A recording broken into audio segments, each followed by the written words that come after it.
And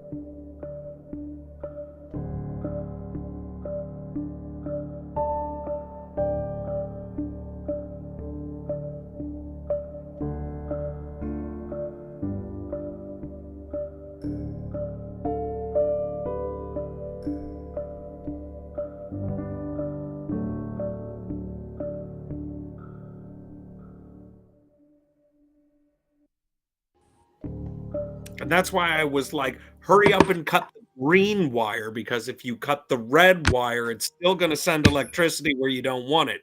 And it's because we cut the green wire that I'm here to talk with all of you today. And I'm glad what an interesting way to force people to put in a cheeseburger order. Right? So, I mean, there's easier ways to get free avocado, but those hotcakes weren't going to cook themselves. That's all I have to say about that. Okay, before we get into this, speaking of free avocado, nothing offends me as much as the Qdoba Chipotle thing, where Chipotle is like, hey, it's going to be $7 for guac, and Qdoba's like, guac for everyone. you got to have a gimmick. It's a big issue for me. Oh, shoot, we pushed live. What's up, everybody? Welcome to Sawdust Talk. Welcome to Sawdust Talk. We're back from WorkbenchCon, episode 108, which doesn't really rhyme with anything, so I guess that gimmick's gone. So, but welcome. We're glad to see you guys. We're hoping that everybody's recovered, and we're just kind of gonna get into it. Your guests are your hosts. Your hosts are your guests, and the stories will be plentiful. Thanks, Braden. I'm so happy to be here tonight. I got my start as a woodworker 30 years ago, building half pipes and skate rails for the neighborhood rowdies. And that was back in the days where fun was had by pushing an old hoop down the road with a stick. What was it like in just like black and white? Well, when we weren't hiding from dinosaurs or wearing inline skates, baggy pants were all the rage. And if you couldn't do a proper skid on your bike, don't bother coming out of the house. That's all we had to say. Is that back when crisscross made you jump? Also, it turns out that a Mac Daddy would make me jump. What about a daddy? What about a daddy Mac? Mac would make me jump as well. It was a wild time. Well, a Daddy Mac would make anybody jump. Oh my goodness. Is this it? We're just gonna do bits for one straight hour? Just reference after reference. I am totally fine with TJ rants like all day long. I'm still tired, so.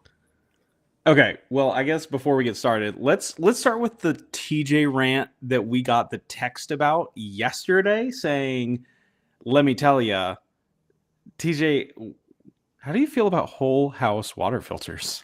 Whole house water filters are a multi-level marketing scam perpetuated by, in my personal experience, members of mega churches who seek to separate you from between $2,000 and $4,000 of your money.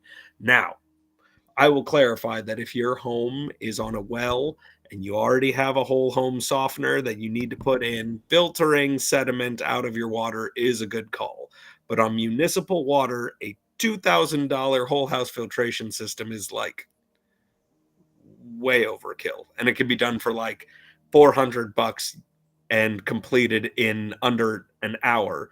But the internet, a series of websites, Amazon, Home Depot, they're all aligned and they all seek to separate you from your money, and I won't let them. So if any of you guys want to know the truth about how to get nice filtered water that's just as good, if not better, than something from like a Brita or whatever that fancy cast iron one that you sit on your countertop is, a Berkey, a Burka, a bibimbap. That's like Burka's a wrap thing. Bibimbap is a Asian dish. That's a sandwich. Tasty. Yeah, but yeah. Hit me up. How do you feel about reverse osmosis? Reverse osmosis is actually a really important thing if you're in a commercial scenario. Like our brewery has a reverse osmosis filter because we need to have the bestest of the bestest, most cleanest water to make beer. And that makes sense. because we have to use water as an ingredient. But like for drinking, reverse osmosis can kind of be overkill, and you need to have some of the minerals that are in the water, like in your body, or much like drinking distilled water, like out of a jug, it'll start pulling it out of your body, and that's actually not so great for you.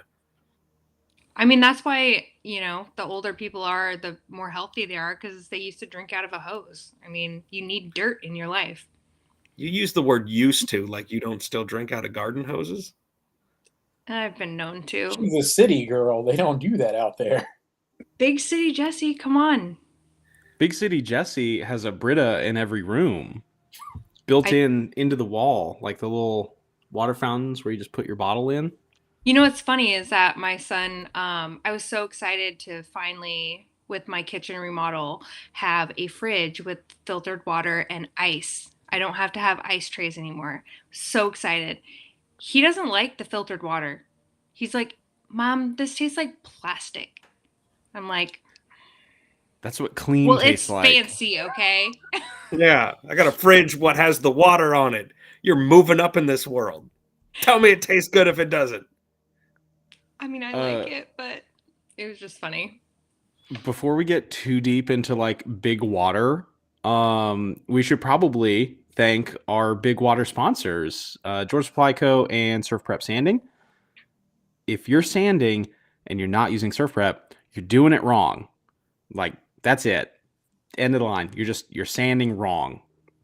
Yeah, at WorkbenchCon, they had a couple of their foam-backed drywall sanding pads for 9-inch drywall sanders, and there's been a lot of like good logic put into the design of those. So for those of you in the paint and drywall industry that may be tuning in tonight, you should take a closer look at those. Those look really, really nice, and they'll work with just about any manufacturer's dust collecting drywall sander, and that's cool.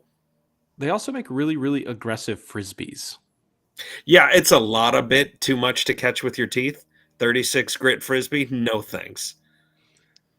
That's just like rocks, just pebbles glued onto foam. 36 aggressive, but our sponsors aren't aggressive. Their personalities are not. There you go. I was gonna say personalities. I mean, we might even say that they're a little aggressive with joy. Hannah's a bit aggressive with her joy and her friendship. She's a walking ray of sunshine.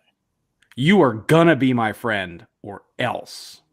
And then she lifts up the W, the sign, and then just beats you with... Actually, no, there's video evidence of her beating people with boxes of Surf Prep. Yeah. foam. Yeah, that was Jenna. Jenna was on the show. Yeah, and she poor was... Jenna had Surf Prep dropped on her head. I think she survived. She seemed to be fine the rest of the weekend. Everything's good. But it was a great reenactment of her appeal.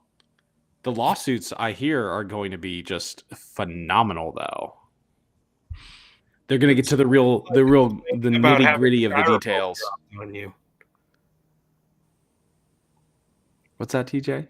So that's kind of like complaining about having a box full of feathers dropped on you, though. I mean, the box itself is doing the damage, not the feathers. So. I suppose. this is true. Damn. Did you guys Edge. see that reel though when Jenna did one with the Surf Prep, and she was like complaining about sanding, and she's like Surf Prep, and then they come in and they did a collaborative reel, and they like dropped the box and then it dropped on her, which she had her wife help her with, and it was hilarious. It was amazing. Oh, that's awesome. Wait, that's where that clip came from of them getting hit? They were doing a thing? Yes. I thought that was just like that was the only clip, and it was just Hannah doing aggressive marketing. Like literally No. aggressive marketing. Like she just was switching it up from just straight chucking boxes at people from the booth. Yeah, there was a, if you know sort of thing attached to it. What's in the box? Jenna should definitely go back and do like a recap and like be like, hey, this was how this was made to begin with, but this is, I think that'd be actually a really good idea for a reel. Speaking of like memory reels, Kimani, when are you and Dave Puppet? Are you guys going steady? Does your wife know? I mean, I don't want to put labels on anything. It was a fun weekend, and we'll just take it from there. I'll see what happens at Makers Camp. That sounds like you already know that Dave Puppet's going to be there, and you're excited about it. I don't want to overthink things, but there was some conversation, so prearranged dates, Maker Camp. So we'll see what happens. Did you guys write? I really feel like if somebody's going to teach me how to scroll saw, I kind of wish it was Puppet Dave. I mean, he's very gentle, so very soft touch. That's heartwarming. I don't know where to go from here. I talk a little bit about WorkbenchCon, starting with hotel accommodations, because that's the first thing that happens as you do walk into the hotel. Well, my accommodations started with me and Dave, and then Dave later on announced there was a puppet, and so it was Puppet Dave. Actually, no, sorry. He announced Patrick was going to be rooming with us, and then the puppet came along, and then Rob Rowehouse. So it was going to be a full house in there.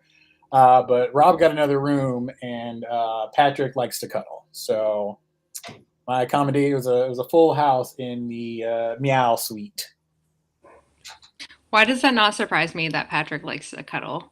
How long was your conversation with your wife? Hey, I'm going to go sleep with a bunch of other people, but they're going to be men and puppets. So, it's totally cool. I didn't bring up the puppet until I got home. Nothing says deep sleep like the roaring white noise of a room full of CPAPs. Like, I really feel like there is a lot of opportunity. I wish there was a CPAP in that room. Just one CPAP. No, I got into that room one night after like 2 a.m. and it was a not so quiet rumble of two gentlemen who have enjoyed themselves all day. So that was a good adjustment. But wait, hold on. You went to sleep at 2 a.m.? No. I got back into the room after 2 a.m. Okay. Yeah. No, I didn't go to sleep until like 3. Yeah, but if you look at Dave's Jeff's post of the scroll saw, you might be able to pick out which person in the comment section is my wife. So I'll let you, if you want to play your own game and see who that is. Is it Jeff? No. Dun dun dun. Yeah. This all just got really juicy. But Renaissance Atlanta was a very, very nice, large hotel on the north side. And the big atrium was really pleasant. And while noise did echo throughout the hotel, especially like bands that started playing when everybody was trying to sneak in a nap before dinner. You mean the one guitar player that was singing at 11 volume? Yes. It was aggressive. Well, yes. She wanted you to know she was there, and I mean, I'm sure we were making equally the same amount of noise, so she had to try a little harder. We were not. We were church mice. And she did not take requests. I feel like this was probably the first WorkbenchCon that I've gone to that the authorities haven't gotten involved. Authorities being like the, hotel police. I feel like there's always been threats in the past where it's like, you guys need to behave yourselves and keep it down. And I don't feel like we had any of that this year. There was a lot less yelling of Titty Nick across the room. So so I feel I feel after the second time we sang Happy Birthday to Evan that they were like a little cautious, but they were like, it's happy birthday, we'll let this slide. But there was only one time we got pushed or moved out of the pit. and that was, I think, Saturday night. The Mhm. guy was kind of walking around, and like I think one person left the pit, and like the number, he's like, "There's only a few of you in here. I'm gonna close this up now," and just kind of like wandered around until we eased our way out of the pit. Which is kind of weird. I think that they think that by moving us out of the pit, everybody's gonna be like, "Oh, I guess it's time to go to bed." It's not super comfortable. Like all the couches are gone, and they just don't understand our staying power. Yeah. And the fact that it's only a 0.6 mile walk to a booze store. So, And a really great burger joint. oh yeah, Hop Daddy Burgers. Hop Daddy. No affiliation with Morgan Hop. That we know. I was super surprised. I'm like, every time I've been there, we walk over the Sky Bridge, and I didn't actually go over the Sky Bridge this time. So it was a little odd. I feel like I didn't like do the Battery right, because the only time I went to the Battery was in a car. Chauffeured. I wasn't on Heelys. Fun thing not a lot of people knew is that the hotel has a concierge service that will drive you anywhere within a 3-mile radius. So there's 2 Escalades out front. You can just say, "Hey, can you drop me off and pick me up over here?" And it runs until 10 o'clock. Don't be sharing the secrets. Early. We'll never get an Escalade next year. It was a secret because nobody knew except for me. I just thought you'd rented an Escalade. Just that Kimani swagger. Big glue up doesn't make that kind of money yet. I like Hot Burger. That was the very first meal that I had at WorkbenchCon, which was my first like community event.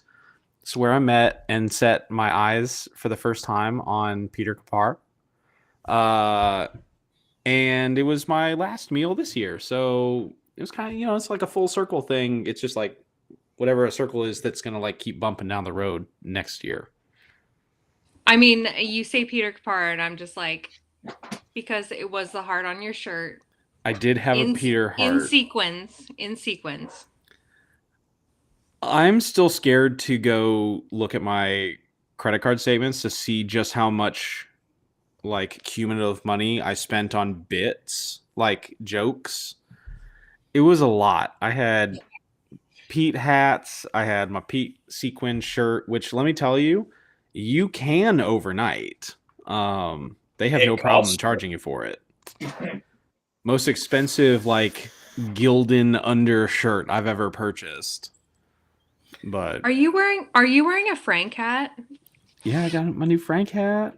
I've got all of my hats stacked up over here because Jessie's got a Frank shirt. Oh, I got a Frank shirt. And TJ's got Frank and Honest Opinions. No, I have a Frank shirt. Are you wearing it though? No, it is we called each upstairs other with the rest of my before. clean luggage. But yeah, I had probably like 6 outfit changes a day. It got out of hand. It was like going to a Madonna concert with you, man. And it makes you really hard to find in a crowd while you're all quick changing and swapping hats and wearing a hoodie 1 second, and then you had a blue undershirt under it, and under the blue undershirt was a gray undershirt.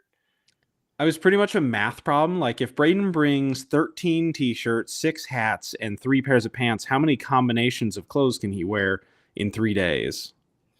You can't ask that to people who just got back from WorkbenchCon. Our brains are not functioning quite yet. No, I mean, you can't ask that at any point. Let's be honest. How much basic algebra are we all doing that's not in like 16ths to 32nds of an inch? I don't even do that. I'm like 3 notches past half. It's just the little one, but not the little one, but like the little big one. Exactly. Or the 5/8 plus. Or just like a good old fashioned yay big. Just need to take a skosh off. Oh, that's my rule for tomorrow. A skosh? No, I asked a bunch of makers to measure what 6 inches is on a tape measure.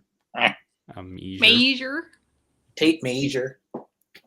Hasn't that already been done before? Not with makers. You didn't ask me. When was this happening? Ooh, was it Saturday? Was I this don't when know. you were like? Was this happening when you were like paparazzi press? No. This was after the camera went down. I don't record it after hours. I just hope you didn't use a tape measure that has like the readings on both sides. No, I would I had to double check because some people were like, "Can I look at it?" And I was like, "Why?" And then I like flipped it over. I was like, "No, you're fine. Go for it."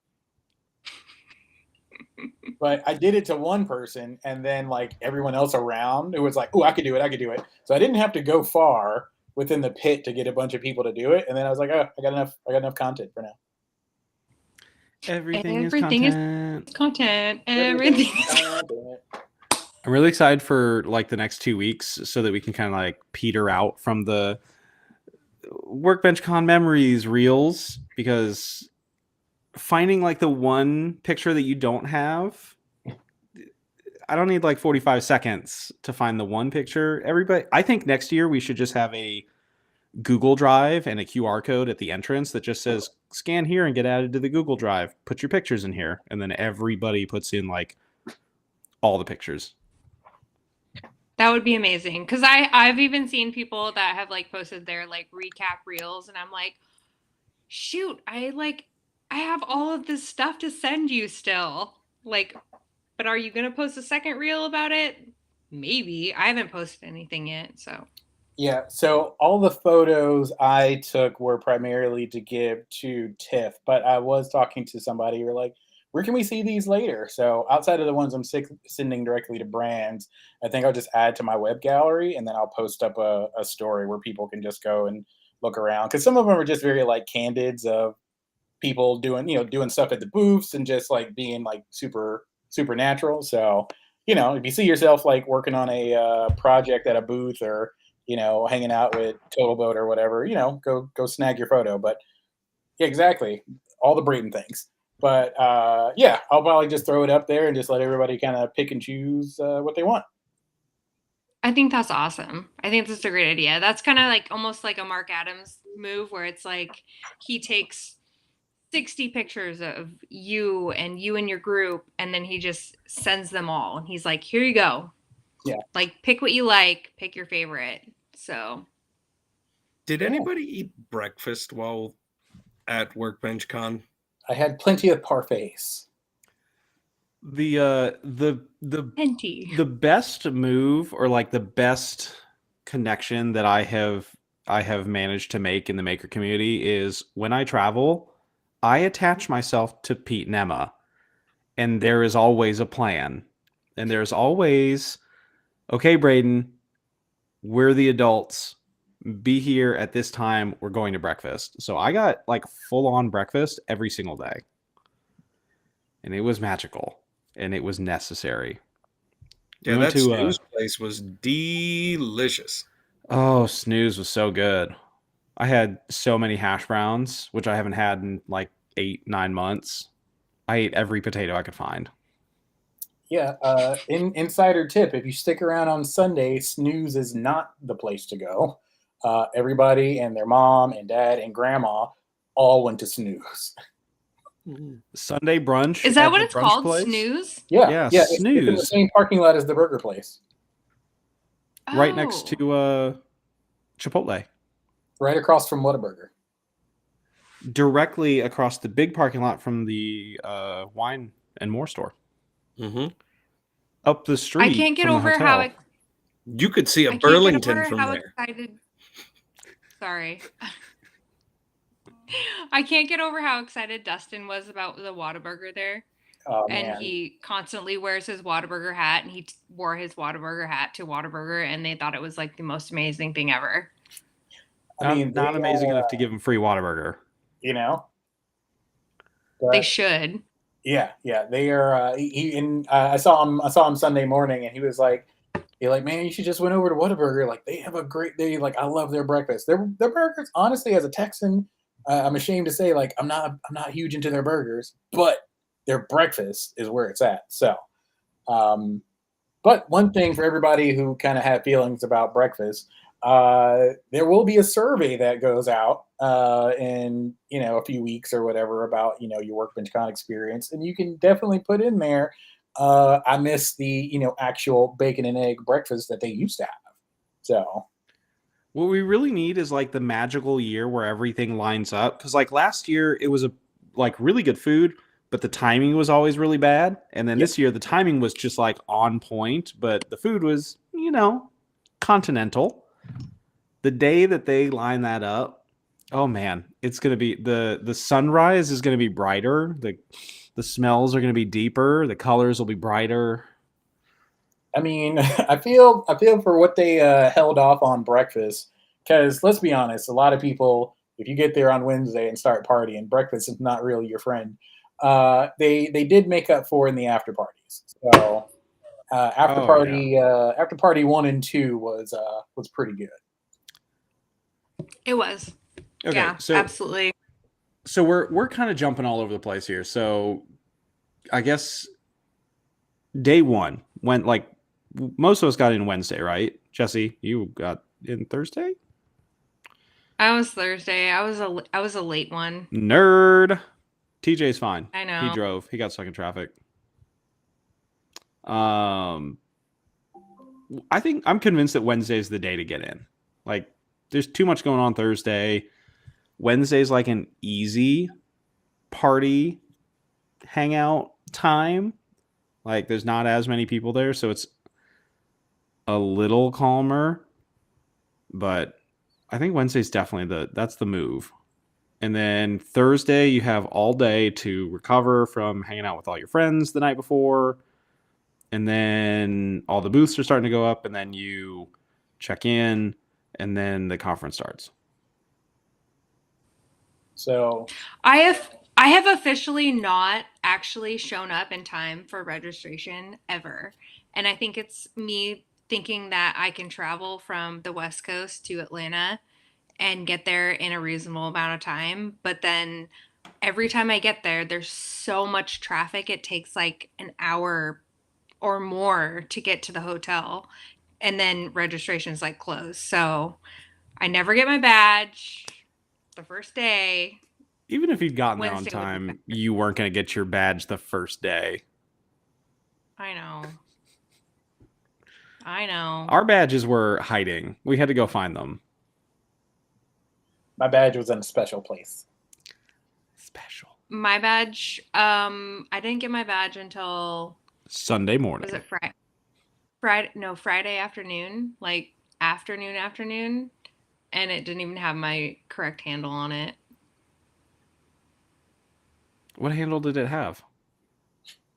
It was Jessie Builds. Oh, Jessie Builds. Yeah, I follow that account. Yeah, that's great. Love that for you.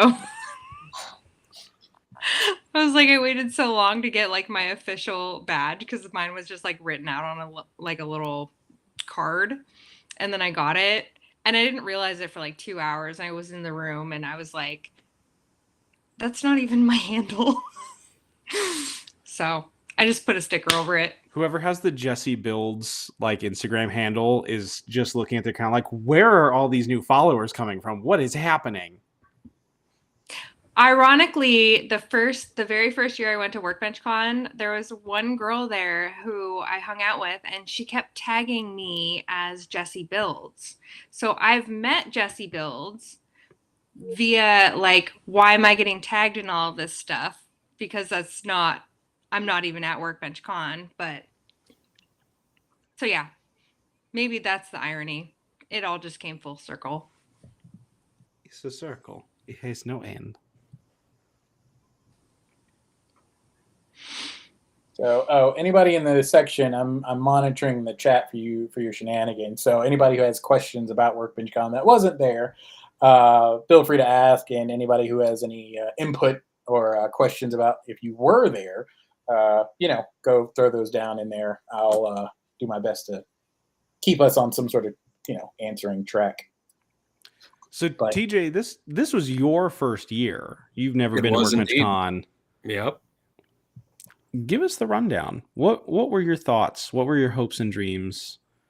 What are your final parting thoughts as you drove into the sunset after? Paint Please me a let my word car picture. start. Please let my car start. Paint me a word That picture. actually wasn't on my mind, getting my car started. I wasn't really sure what to expect specifically. And this show has taught me that like all of the coolest celebrity woodworkers and people who would show up to an event like this, they're just like people, right? And we talk to them because like people, and they behave just like people. So I can't say that I was ever really starstruck. I don't know. Alex Snodgrass did his bandsaw demonstration, and I really love bandsaws, and I really like Alex Snodgrass, and so like that was cool. But he's been touring the Woodcrafts recently, and so it was kind of like, hey, good to see you again, because you were in St. Louis a couple months ago. But like, so that was a really cool demo. Um, but yeah, I mean, it's just bizarre walking out of a Mexican restaurant and the Battery, and then Jimmy DiResta and crew are just sort of like hanging out and giggling with bellies full of pizza from the next door over, and everybody saunters to a parking garage again. Like that's cool. Steve Ramsey from Woodworking for Mere Mortals was down there, and it was cool that he remembered us from Sawdust Talk. So that's neat, right? Um, and then I spent a lot of time that weekend getting used to the fact that like when I interact with so many people through Instagram, they're two-dimensional. And so meeting people in three dimensions was disorienting for like the first 12 hours, to be completely honest. It might have even lasted longer than that. But by the end of the weekend, the people just became 3D people instead of 2D people. And I liked that a lot. 1 second. Holy biscuits, you've got a back to your face. It's not just the face. Right. Do you vendor feel booths- TJ? Do you feel like you were walking into a room with strangers though? Like I'm sure everyone walking into WorkbenchCon for their very, very first time is like internally mortified and they not knowing what to expect. But do you feel like as you were meeting these people in real life, you were like, no, this is normal?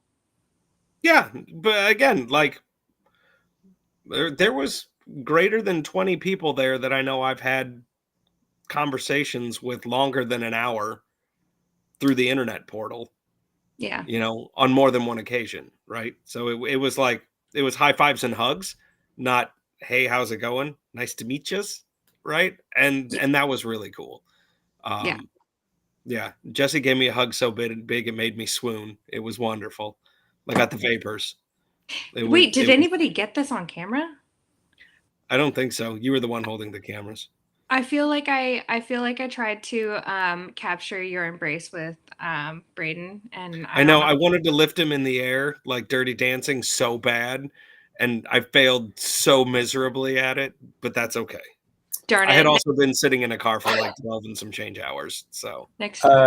Scott from Red Leg says it was awesome meeting all four of us in person, and Alex says TJ hanging out with you was one of his personal highlights. Aw, swoon.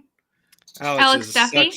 Yeah, Mr. Yep. Duffy is a delight, a gentleman, a scholar, and really good at helping me make assertive choices when out to eat. So that was awesome. Alex is on my shit list.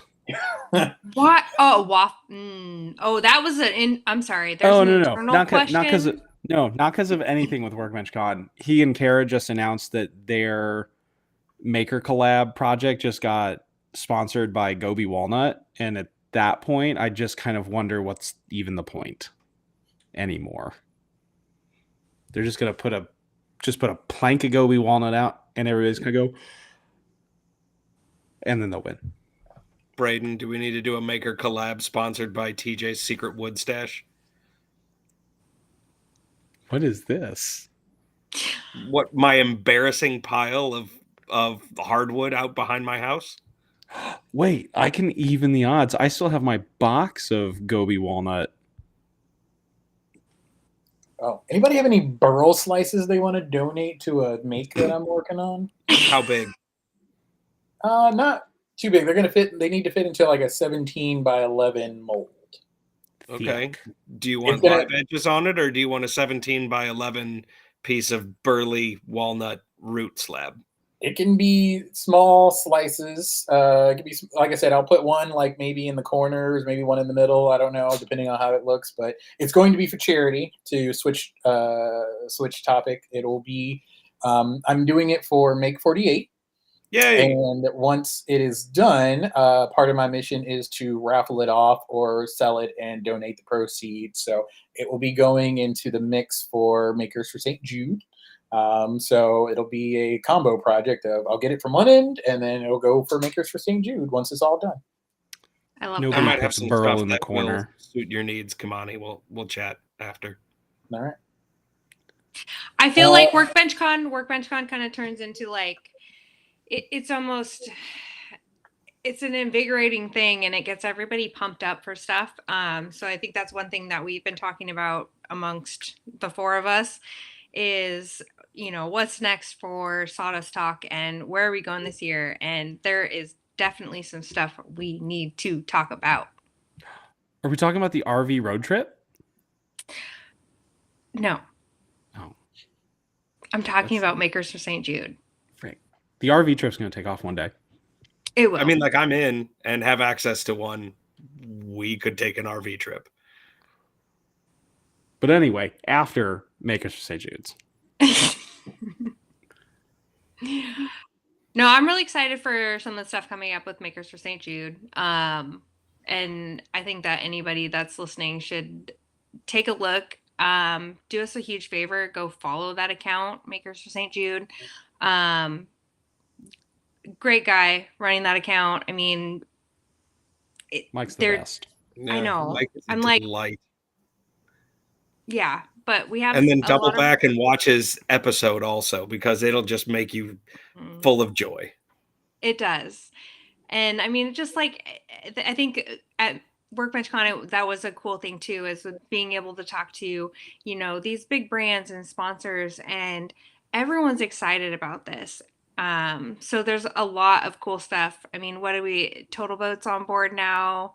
Who else do we have, Braden? Rustic Lumber just did their raffle. They announced that at WorkbenchCon. They had a big old map of burl that they raffled off, and I didn't win, and that hurt my feelings. Although I forgot to tell them I donated, so I didn't have a chance. But anyway, that happened. So Zach from there, he actually is local to me, and so he hauled this big map of burl all the way out to Atlanta and then drove it back and then is shipping it to the winner. So that was really cool to see. I know Chris from A Glimpse Inside, he gets really involved. Total Boat, Isotunes, freaking everybody. Like, and then we're gonna have some new vendors that are also getting involved this year. Because we just kind of accosted them with one sheets at WorkbenchCon, like, hey, you're a brand. Do you hate childhood cancer? Let's talk. Yeah. It's kind of an aggressive transition, but it works. I mean, it's a hard thing to say no to, but it is really cool to hear Mike's story. And I mean, we're gonna start posting more like links and all that, so people can kind of check out the page, the website, see how you can get involved, and you know, for sponsors and how that can go. There's so many different ways too. I mean, I know all four of us are willing to run raffles or giveaways for companies if that's not something that they want to take on. But whatever works, we'll make it work. And we have a big goal this year. So we want to see if we can like go through the roof with it. We hit over $11,000 last year, and we started in like July, because that started like 2 days after Mike's episode on Sawdust Talk. What's our goal this year? Yep. What? 20. That was a question. 20K. 20K. 20,000. 20. 20 followed by 3 zeros, followed by a decimal, then 2 more zeros. But we're already at over 1,000 with the rustic lumber one, so we're already. Somebody do math. 5%, 20%. It's 5 or 20. 5% there. 5%. We're 5% there already. So yeah, and then I think Mike was doing was his indoor bike ride a sponsored century that he was working on also.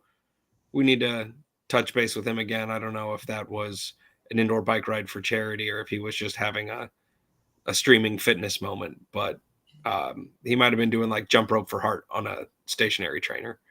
So who knows? you're saying a lot of exercise words, and I don't know them. Yes, 120th We're of not the way ready. there. Kimani though, Kimani's doing that. I mean, you're doing your giveaway too. This isn't just for like sponsors and brands. I mean, this is like any maker that wants to raffle off something or do some kind of giveaway. I mean, we don't care how big your account is. If you want to support this cause and, you know, be a part of Makers for St. Jude, we welcome that. Absolutely. Yeah, I mean, there were people last year who, like Lee, donated some of his trash bag holders that you could also put your hat in.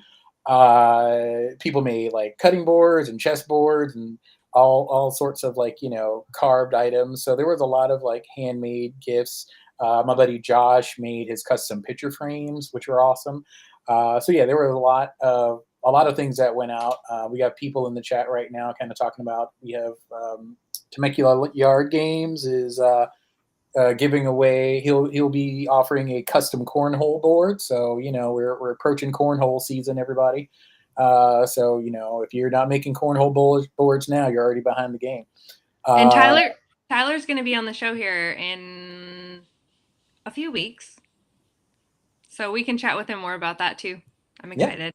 Yeah. Tyler also had a question earlier. I'll get to it once we are good on the, you know, once we talk about the Makers for St. Jude. But he wanted to know about what we felt about the classes that we took this year. So we'll circle back to that once we finish talking about the raffles, or unless we are finished talking about the raffles. But yeah, if anybody wants to get involved, if you're listening to this later, just reach out. Makers for St. Jude's.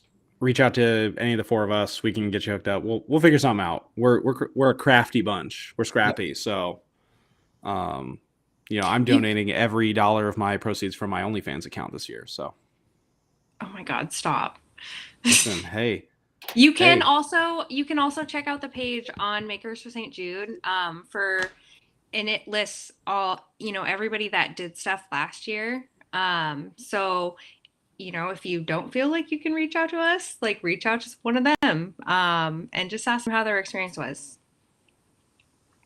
Yeah, because there were a lot of sponsors who participated last year, and there were a lot of giveaways for all the people who kind of did it. So, I mean, you're raising money for a good cause. You know, your craftsmanship is kind of getting out there, and at the end, you kind of have the chance to win some awesome prizes and stuff from all the sponsors who joined in. So it's a great circle of unity within the community to like do something to give back, and just as a, you know, reward for the whole thing, the sponsors actually throwing more in and saying, hey, thank you for putting your craftsmanship to this, and maybe win a thing. There were a lot of, like I said, there were a lot of winners, a lot of good prizes. So, you know, it's a huge opportunity for everybody involved. Exactly. So anyway, Makers for St. Jude. Makers for St. Jude. Get involved. Braden, what was your favorite class you did? Well, let me flip a coin, because I did achieve my goal. So my goal this year was I wanted to go to twice as many classes as I did last year, which was 1. So I accomplished my goal. I made it to 2 classes. I did the how to make better videos that I'm blanking on who taught it. Mike Build It. Mike Build It. Build It with Build It. Those names are all associated. Something like that. It's going to come to me in like 10 minutes, but I did that one. That one was really, really good because we all make videos, but there's a certain line where once you cross it, like your content just gets better. Like it's small detail stuff. It's like being more deliberate with your lighting. It's using multiple angles. It's like how your transitions work rather than, just pushing like the cap cut transition in between. So there was a lot of really good information there that I've already started to implement. And then I also went to Michael Builds. Michael Builds. And then I also went to the bringing a product from conception to production with Chris from A Glimpse Inside, and that one was really interesting. It's always really interesting to hear his story and his take on just production, because he has a ton of products and he's just constantly adding to his SKUs. So and he's just a great dude. So his personality is fine. It's acceptable. But yeah, I didn't have a favorite class. I've liked every single class that I've gone to. It just, the number doesn't happen to be that many. What about you guys? TJ, what about you? I poked my head into Alex Snodgrass's class because I love bandsaws and I love Alex Snodgrass. And he's got that script really well rehearsed. But I still think it's something that if you guys haven't seen Alex Snodgrass's YouTube video on how to set up your bandsaw, even if you don't use a bandsaw, you should watch that video. It is informative and important, and it will teach you a lot about what you think you know about bandsaws and how to set them up. It is a must view. Jessie? Well, I will say, obviously the surf prep sanding class, I attended that and, had to be like the creepy person that was like down in front, like taking pictures and being a creep. But no, that class was great. The response was great. Becca did fantastic. Like I know how nervous she was to speak and do this first class of hers. So of course I had to be there. But listening to Skylar and her like banter back and forth and how, Skylar's just so passionate about the Surf Prep brand and talking about all the nerdy stuff that comes with sandpaper and adhesives and grits and all of the things. He's just, I don't know. It was just fun to listen to. It was fun to see. But the other class I went to that I really loved was the Swedish butter knife class, with Kutzall, Juanita, how do you say that? Oneida. And then they had the Ryobi, like Dremel sets and stuff, but that was Mushley and Leah, and they're all teachers, so they did a fantastic job, and just having like a hands-on class like that was really fun. They made it really fun, and I also know they were very nervous too, so it's funny because I'm like, you guys know what you're talking about. You don't need to be nervous, and they all do so well when they're in there and speaking what you're passionate about. So it was just fun to watch all of them, all my friends, like just rock it. I was a little jealous of everybody walking around with tiny wooden prison shanks or butter knives. Well, I had to give mine to Becca because she actually drove, and Katrina was like, you can't take that on the plane. I'm like, it's not even sharp. It's a piece of wood. And she's like, don't even try. They'll take it away. And so Becca's actually mailing me my Swedish butter knife so that I can finish sanding it, because I didn't really have enough time to like fully finish it and put finish on it. So that'll be like a to-come thing.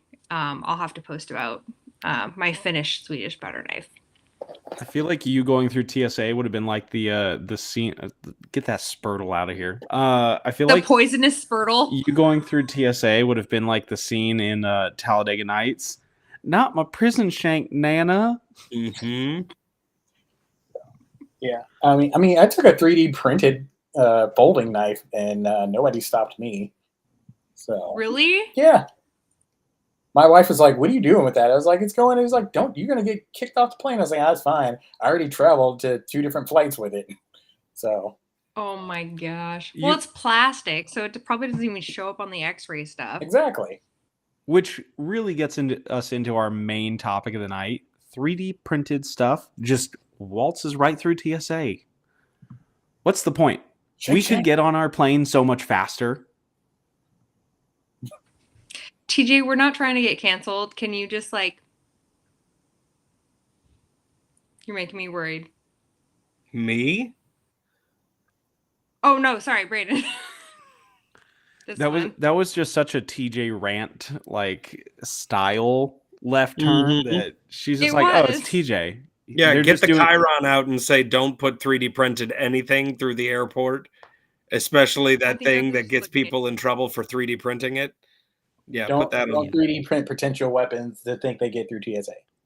We do not condone anything Van Trade Science has said about 3D printing. Class-wise, I unfortunately didn't get to sit in on a lot because I was running around taking a bunch of photos, but I got a lot of half-hour sessions in a lot of different rooms. So I did finally take my first Jess Crow class. I wanted to take the one where they were doing like epoxy waves and stuff, but I was in the one where we made ornaments, which was cool because I got to use UV resin for the first time. And I did go into a couple of the Google and Instagram SEO classes. So those were pretty informative about how to, it's very weird because you talk to some people in some classes and they're like, don't use reels, don't use shorts on Instagram or on YouTube because, whatever, don't let it cloud your channel.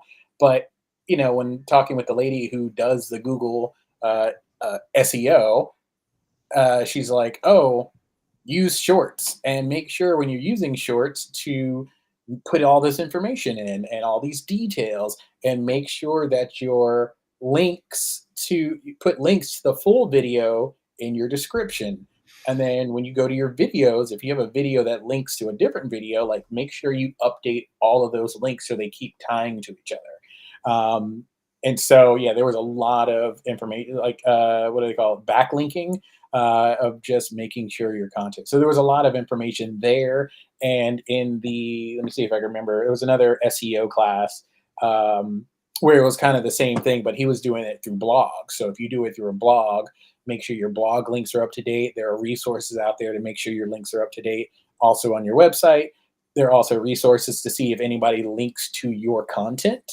And then you can ask them to make sure they give you a shout out or whatever it is if they're linking to your content. So there was a lot of that, just overall informative about how to make sure you're getting better traffic or better search results and how to put yourself at the top of those search results when people are looking for content. So the big takeaway was there is people put your information in instead of just short keywords, put it in like you would put it in like you would search for it. So if you're searching for drapes, you can just put in, hey, this is a video about drapes, or you can put in floor length black drapes to block out the sun. Put in the full thing, and that's what people are searching, and it puts you higher in the queue. So going through the chat, people said Eric Curtis's class on Saturday morning was really good. Alex really enjoyed the class on how to sell products without a big following, which was Hadil and Faras, and Tyler co-signed on that one, and Alex Snodgrass had a good class. Scott from Red Leg said he already tore his bandsaw apart just to go through it. So yeah, a lot of good classes. That's the hard part about WorkbenchCon is that sometimes some of these really great classes overlap. And so you kind of got to pick and choose, who are you doing second class? Can I see you today? Can I see you tomorrow? Is this the only one I can see? And then if you get there 2 minutes late, that class is full out the door and you get, standing room only for some of those. So, yeah. So if it's worth it, it's worth it though. It is. It's definitely worth it. You stand at the door and you go like this. It would be really nice if they would record the classes and there was a password protected file or something so you could get access to all the classes. Because some of them there's only one showing, or there's they're overlapping a lot of the other classes. So it would be cool to be able to get access to those resources and just kind of build them up, and then you buy your ticket and you can get access to old classes, and there could be a whole library thing there.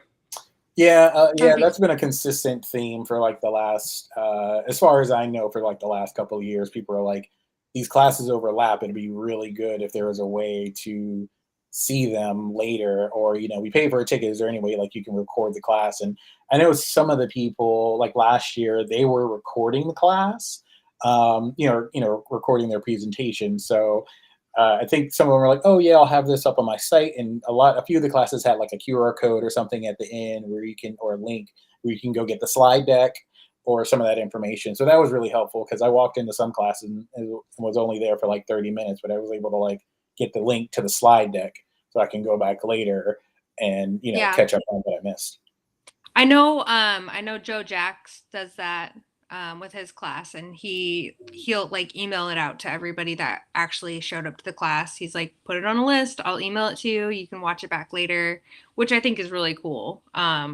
Especially with Joe Jacks, because he gets really into detail about lighting and filmography and all that stuff. So some of that stuff is just like you leave and your brain's just like mush.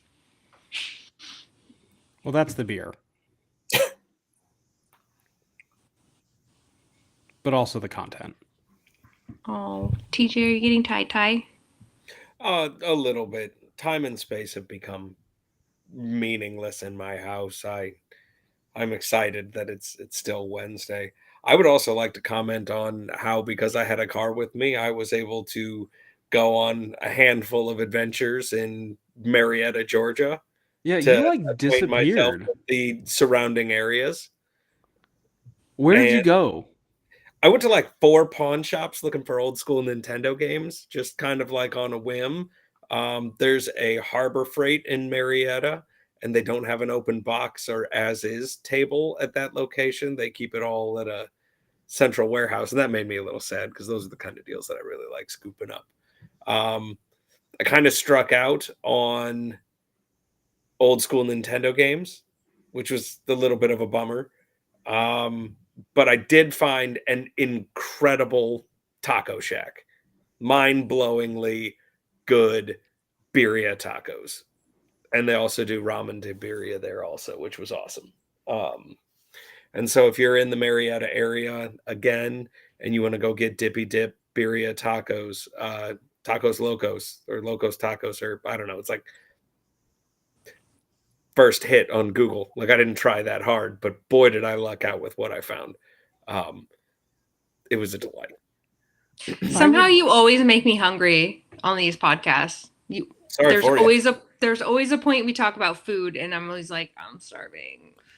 I feel the need to point out that this is like the most typical TJ story that I've ever heard. TJ goes to a woodworking and content creator convention with brands like Total Boat, Surf Prep, CNC, Phantom CNC, and he thinks, I wonder if I can go grab a good deal at a Harbor Freight.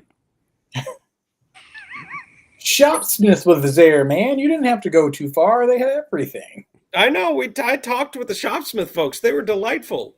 And I think that wood turners need to look at a Shopsmith a little bit closer. A 1 3/4 horsepower lathe is no slouch. Like you can get some work done, but it's got a tubular bed. And so I might retract that statement. So TJ, Matthew Abelman said that you need to hit up the locals, him especially, because if you go a little bit further north to Kennesaw, they have a great game shop up there. Yeah. So, well, again, I was just on an adventure. I was just driving. You got to check with the locals, man. I'm from there, so if I don't know, I know who to ask. Yeah. He just I will ask Mr. Abelman. Car. Next time that I'm in town, I'm going to make him take me to an awesome game shop. I started calling around, and most of them were like 45 minutes away from where I was. And I didn't really want to get that far away from Marietta. And so I came up a little bit shorthanded. But you always never know what kind of diamond in the rough you'll find at a pawn shop. I did run into an aspiring actor while I was out there, too. And we almost ended up going and getting lunch together while we were there, which was kind of cool. But he had things to do. So it is what it is.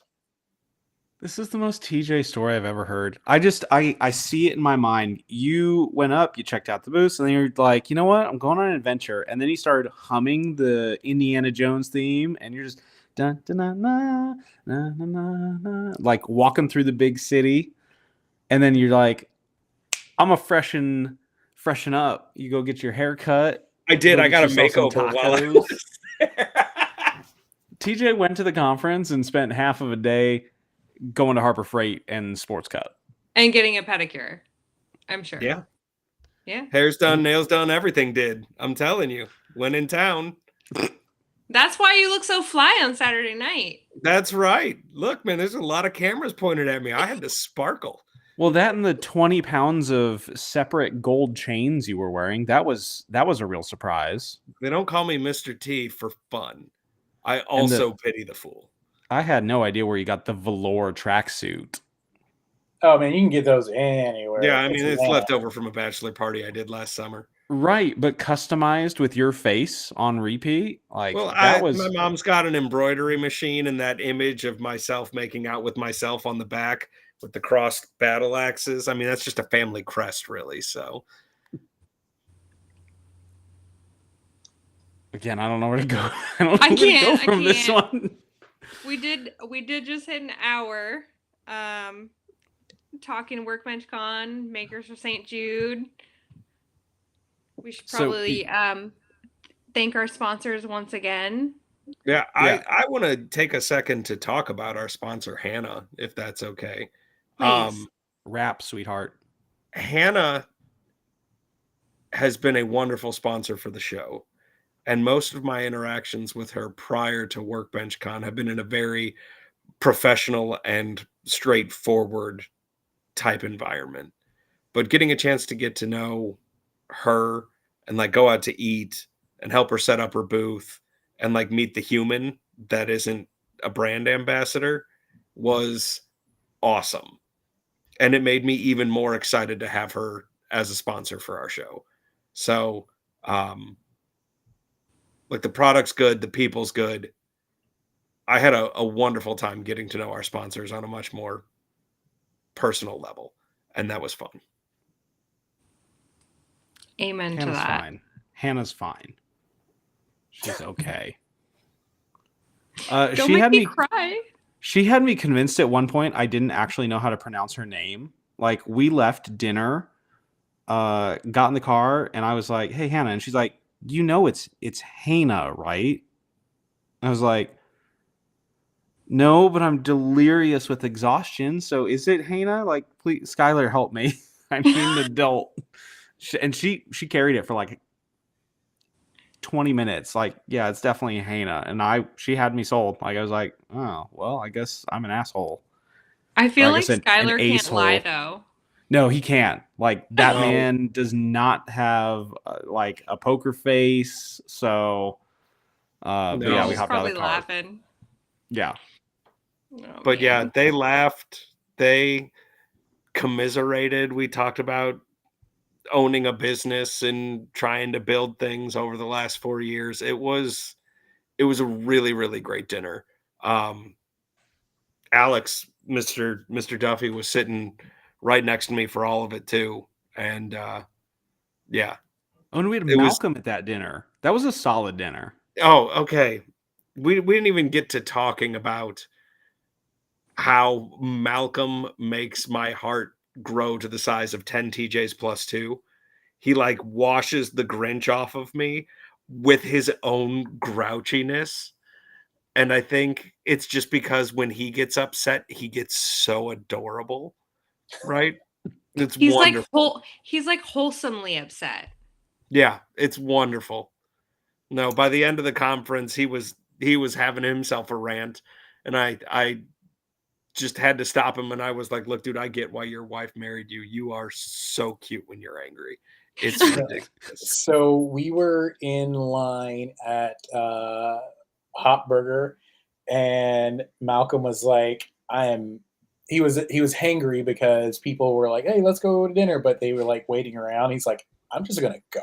So he left and ended up at Hot Burger, and he was like, "How do I ignore someone on Instagram, but without blocking them. Like I'm hangry right now, but I don't want to see any of their content until I've cooled off. So I was like, you can mute them. He's like, how do I do that? So I showed him how to mute. He's like, yes, I don't want to make any rash decisions right now while I'm hangry because I'm so hangry right now. Yeah. No, I ended up having to sit in the car in the parking lot during that dinner and do daddy stuff. So I took myself to Blaze Pizza once the boys were settled and in bed. And he and Zach were walking back to the hotel and like we're banging on the window, scaring the crap out of me through the window of the Blaze Pizza over there. And we had another little chit chat. Yeah, it was wonderful. Okay, so before we start to wrap up, I think this is a good time for everybody to give like their one most solid piece of advice for anybody that's going to WorkbenchCon, has been to WorkbenchCon, whatever. And I'll kick it off because that dinner is a prime example of why I have this advice. Make plans to go to dinner, and the problem is everybody's going to want to go because we all want to hang out together. Make your plan, make your time, say, I will be here at this time, show up, don't show up. If you don't, you're on your own sort of thing, and then commit to it. Because if you don't, if you wait for everybody to run up, get their jacket, or you wait for everybody to go find somebody because they went like just missing, not to say if somebody goes like really missing, you shouldn't go look for them, but like missing in the hotel, you'll never, ever make it anywhere. At some point, you gotta just cut and go. So that's my piece of advice. Don't miss out on food because you're waiting for 45 people to come to a restaurant. That only ends up poorly. All right. The TJ advice is don't be concerned about FOMO and fun that may be had while you're not there. You're a great time and you can do whatever the F you want. And I suggest that you do whatever the F you want at WorkbenchCon, as long as it's legal and nobody gets hurt. Harbor Freight. TJ's gonna go to Harbor Freight. Okay, Jessie's advice. I am actually stealing this from Lindsay, which I'm actually really excited that she came on to kind of pump up everybody for WorkbenchCon. But show up for your friends, sit front seat in their class, pump them up, make time. But I mean, also I like what Braden said too. So make time, but not like too much time. Make time, but like it's really hard to. So just show up for your friends, do what you need to do, and try and be everywhere at the same time. That's terrible advice. Kimani, just go. Yeah, that's such classic Jessie advice. Every 4 seconds, I'd turn and just do. Oh, ping pong ball. Yeah, and this is primarily for anyone who's never been to WorkbenchCon and has any hesitations because you heard negative things, I say check with people but make your own decisions. If it's something that you think you want to do and other people are talking you out of it, or they're putting their own spin on it because of X, Y, and Z, like everybody's different, everybody's experience is going to be different. So if you really want to go, one, you don't have to have a huge following, you don't have to be mega influencer or whatever. You are a regular person, and if you want to go hang out with a bunch of people who like doing the same stuff that you do, just go do it. Get that early bird special when it's cheap and just go. Because I've seen at least 2 people who had preconceived notions about WorkbenchCon because somebody told him it was a clicky thing and you have to be on the inside to get in, and they were like, I went and it wasn't like that. There were pockets of people who knew each other who hung out, but they never made it a wall or a barrier to come talk to them. And so I just say, yeah, just drop any of those like negative preconceived notions that people kind of give off about going. And if you want to go, just go and show up, or, talk to us, and, we'll tell you the good, the bad, and the ugly, but it's a great time. If this is your world, that's Maker World, that is place for you regardless. There are people there with 100 followers who were just like, I love this thing. There are people there with 100,000 followers. Doesn't matter. Just come and have a good time, learn something, and treat yourself. Treat yourself. Treat yourself. Treat yourself. Fine leather goods. Treat yourself. I like it. It's the best day of the year. Well, we're well over an hour. All this goes to show is you can't cram 3 to 4 days, depending on your math, into 1 hour of content. So check out WorkbenchCon. You probably most likely won't hate it. It's fine. That's terrible. Seriously? I really need to work on this.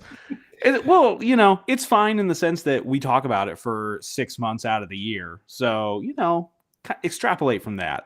It's good. WorkbenchCon gives you a chance to look at the people that you think are pretty cool on the internet in person and figure out that they're cool in person too. But so were you. And that's what I think everybody kind of learns after their first WorkbenchCon is that, like, yeah, those people are cool, but so are you. So, like, go be proximal. And on the next episode of Sawdust Talk, we're going to start pumping up for Maker Camp. WorkbenchCon is dead. Maker Camp. Tickets on sale We just now. want to all be together again. Oh, all right. So before we go, we want a special thanks to our sponsor again, Surf Prep. They're great. They let us do whatever we want and say whatever we want. So that's always a freedom that I'm a little scared of having, but we love that about them. Go use code Sawdust Talk. You can save 10% or more. Nope, just 10% on 99.9% of the stuff on the website. And then George Supply Co. If you want to start your own maker swag business sort of thing and you don't know where to start, talk to Scott. He's a whiz. Yep, So he'll build a page, give you links, and you can send all your friends to the portal to go buy your cool stuff. And some of them will be backwards, although it is on purpose. All right, TJ, we've ended this the same way for every single episode forever, and I don't see any reason to change that. There's your guest. There's our inspiration, but you get to ask a question. Jessie, you're tired. You've had a long weekend. You felt feelings. You saw friends. You gave high fives, warm embraces, and compliments for 3 days straight.